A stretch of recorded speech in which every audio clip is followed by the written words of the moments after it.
எல்லை பிரச்சினையில் 155 நாட்களாக சிறைபிடித்து வைத்திருந்த 18 கம்போடிய போர்க்கைதிகளை அந்நாட்டு அரசிடம் தாய்லாந்து ஒப்படைத்தது. எல்லை பிரச்சினையில் தாய்லாந்திற்கும் கம்போடியாவிற்கும் இடையே கடும் மோதல் மூண்டன.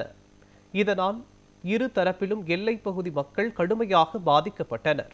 இதையடுத்து சமாதான பேச்சுவார்த்தை மேற்கொள்ளப்பட்டதன் பயனாக 3 நாட்களுக்கு முன்பாக தாய்லாந்தும் கம்போடியாவும் போர் நிறுத்தம் செய்ய ஒப்புக்கொண்டன. இந்த நிலையில் 155 நாள் சிறைபிடிப்பிற்கு பிறகு 18 கம்போடிய போர்க்கைதிகளை தாய்லாந்து விடுதலை செய்தது. அவர்கள் 18 பேரும் தங்களிடம் ஒப்படைக்கப்பட்டதை கம்போடியா அரசும் உறுதி செய்தது. நல்லிணக்கம் மற்றும் நம்பிக்கை ஏற்படுத்தும் நடவடிக்கைகளின் ஒரு பகுதியாக 18 கம்போடிய போர்க்கைதிகளையும் ஒப்படைத்ததாக தாய்லாந்து அரசு தெரிவித்துள்ளது.